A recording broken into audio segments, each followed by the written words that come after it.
সামনে বিপদ দেখতে পাচ্ছেন বিএনপির মহাসচিব মির্জা ফখরুল ইসলাম আলমগীর। তিনি বলছেন যে নির্বাচনই শেষ কথা না, দেশে গণতন্ত্র ফিরিয়ে আনা, একটা রাজনৈতিক সংস্কৃতি প্রতিষ্ঠা করা, এটা বড় ধরনের একটা চ্যালেঞ্জ।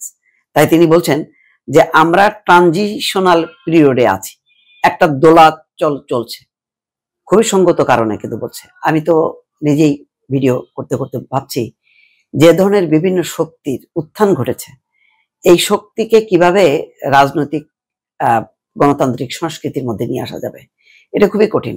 গত 15 বছরে শেখ হাসিনা শুধু প্রতিপক্ষ ধ্বংস করো, প্রতিপক্ষ তার সাথে কোনো বন্ধুত্ব নয়, তার সাথে শত্রুতা, তাকে পারলে নির্মূল করো, এই যে কালচারটা 15 বছর চর্চা করতে করতে এখনকার প্রজন্মের যারা তারা মনে করে যে বিরোধী বলতে কিচ্ছু থাকবে না।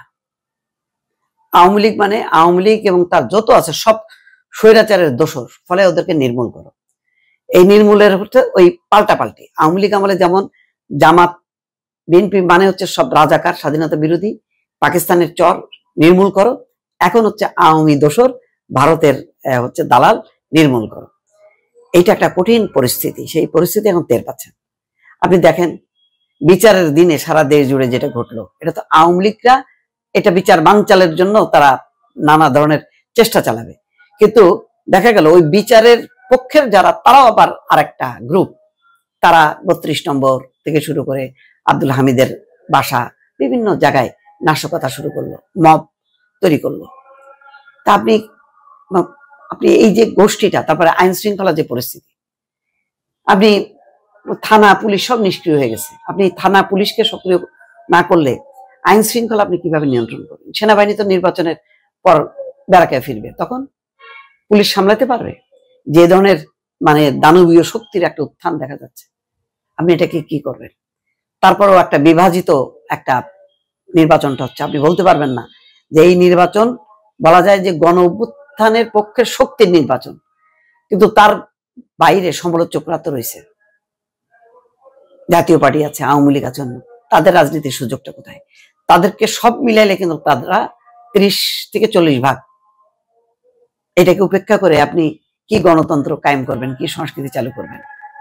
ওইদিকে তাদের মধ্যেও কোনো সংশোধন নেই, তারাও পাল্টা প্রতিশোধ নেওয়ার জন্য দেখেন প্রতিদিন গ্রামীণ ব্যাংকে টার্গেট করছে, গাড়ি ঘোড়া যেখানে সেখানে আগুন দিচ্ছে, অরাজকতা করতেছে। এইটা কবে থামবে? এটাকে থামানো সম্ভব হবে?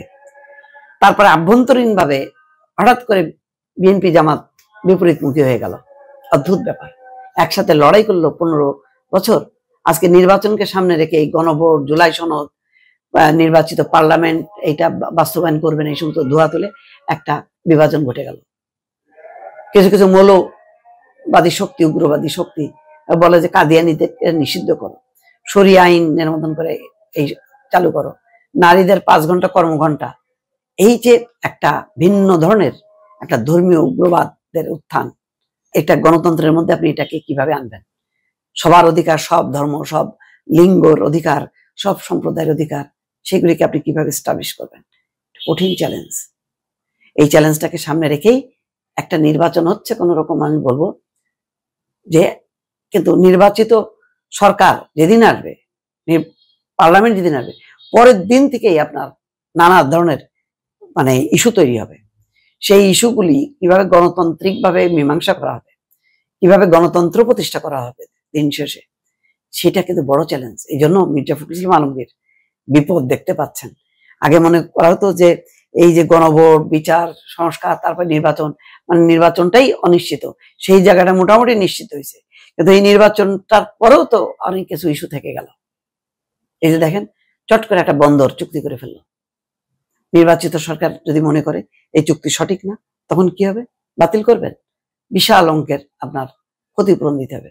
এবং এই চুক্তির নেপথ্যে কারা কিভাবে যুক্ত আমরা তো কেউ জানি না, কিন্তু হয়ে গেল। কিন্তু এই কাজ, নীতি নির্ধারণী এত গুরুত্বপূর্ণ কাজ কিন্তু করার কথা না।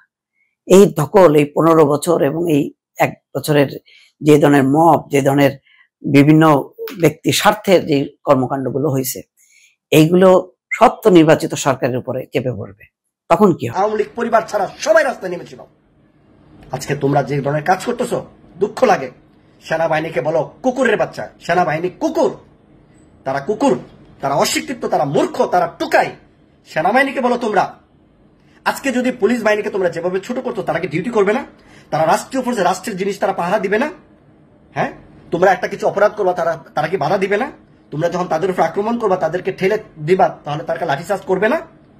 তারা কি টিয়ার গ্যাস ছাড়বে না? তাদের ডিউটি কি? তোমরা যা খুশি তাই করো, শুধু তোমাদের নিরাপত্তা দিবে? একদিন 24 ঘন্টা যদি বাংলাদেশের পুলিশ, আর্মি বাদই দিলাম, পুলিশ যদি ডিউটি না করে, হাজার হাজার মানুষের বেওয়ারিশ লাশ রাস্তাঘাটে, খেতে খামারে পড়ে থাকবে। রাস্তাঘাটে কোনো গাড়ি ঘোড়া, দূরপাল্লা গাড়ি ঘোড়া চলবে না বিশ্ব রোডে। কারণ প্রতিটি 2 মাইল 4 মাইল 5 মাইল দূরে দূরে পুলিশের চৌকি বসে আছে, গাড়ি চেকিং করতেছে, সন্ত্রাস চেকিং করতেছে, মানে মাদক চেকিং করতেছে, রাত্রে অন্ধকারে বসে মশার কামড় খাচ্ছে। শীতের মধ্যে, কনকন শীতের মধ্যে তারা ডিউটি করতেছে, মাত্র 15-16 হাজার 17 হাজার টাকা বেতনের একটা গার্মেন্টসের শ্রমিক প্রতি মাসে 30-40 হাজার টাকা তারা কামাই করে। আর তারা ইন্টারমিডিয়েট ডিগ্রি অনার্স করে তারা কনস্টেবল চাকরি করে দেশে রক্ষা করতেছে। ভুল ত্রুটি মানুষ থাকেই। তোমরা ছাত্ররা, এই দেশের জনগণ, আওয়ামী লীগ যেভাবে ছাত্রদেরকে মেরেছে, আমাদের পুলিশ বাহিনী 3300 লোক হত্যা করা হয়েছে, তাদের কারা হত্যা করেছে তাদেরও বিচার আমরা চাই। শুধু একতরফাভাবে বিচার হলে হবে না। পুলিশ, এই 3300 পরিবারে তাদের পরিবার আছে, তাদের সন্তান আছে, কিভাবে 3300 লোক কারা হত্যা করেছে সেটাও তদন্ত করা উচিত।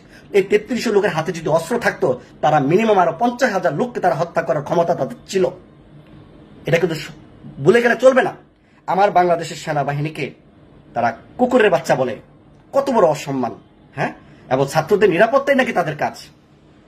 নিরাপত্তা তো দিচ্ছেই, বাংলাদেশকে দিচ্ছে, সার্বভৌমত্ব রক্ষা করা দিচ্ছে। তোমরা যদি প্রশাসনকে এত ছোট করো, তাহলে বাইরের দেশের মানুষ আমার প্রশাসনকে নিয়ে কি ভাববে? হ্যাঁ, এখন অন্তর্বর্তীকালে সরকার চলতেছে, তোমরা যা খুশি তাই করতেছো। এই দেশে কি আইন প্রতিষ্ঠা হবে না? আইনের প্রয়োজন আছে না? আইন ছাড়া কি কেউ মানুষ আইনের ঊর্ধ্বে? তোমরা তো আইনের ঊর্ধ্বে সব কাজ করতেছো। এই যে ডাকসুর নেত্রী, শিবির নেত্রী রাফিয়া যে ধরনের আচরণ করেছে, একটা মেয়েকে এইভাবে আচরণ করতে পারে?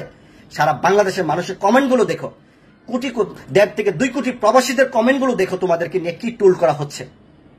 একটা বিসিএস ক্যাডার অফিসারদেরকে তোমরা হুমকি দাও, তাদেরকে টুকাই বলো, মূর্খ বলো, অশিক্ষিত বলো। সামান্য একটা কনস্টেবলের চাকরির জন্য তোমরা ইন্টারভিউ দিয়ে দেখো কতজন তোমরা পাস করো। যদিও তোমরা মেধাবী ছাত্র, তোমরা ইউনিভার্সিটিতে পড়ো, বিশ্ববিদ্যালয়ে পড়ো, ইন্টারভিউ দেখো কত হার্ড একটা জিনিস। 80% লোক তোমরা ফেল করবা। আর তারা বিসিএস ক্যাডারদেরকে তোমরা যেভাবে অসম্মান করলাম, মাসুদ হাসান, মাসুদ হাসান সে খুব স্ট্রেট ফরওয়ার্ড সে ডিউটি করতেছে। এখন যদি তোমাদেরকে বলতো নাও তোমরা যা খুশি তা করো, আমরা বাধা দিব না, আমরা শুয়ে রইলাম, আমরা ঘুমিয়ে পড়লাম, তাহলে মাসুদ হাসান খুব ভালো ছিল। আবার তাদের উপর মাসুদ আলম, ডিসি মাসুদ আলমকে তোমরা ট্যাগ দাও, সে আওয়ামী লীগের দোষর, সে বিএনপির সমর্থন, এই ধরনের কথা তোমরা বলো। খুবই দুঃখজনক। এই মাসুদ আলম সাহেব স্যার, উনি কিন্তু ওই যে বিপ্লব কুমার, ডিএমপি কমিশনার বিপ্লব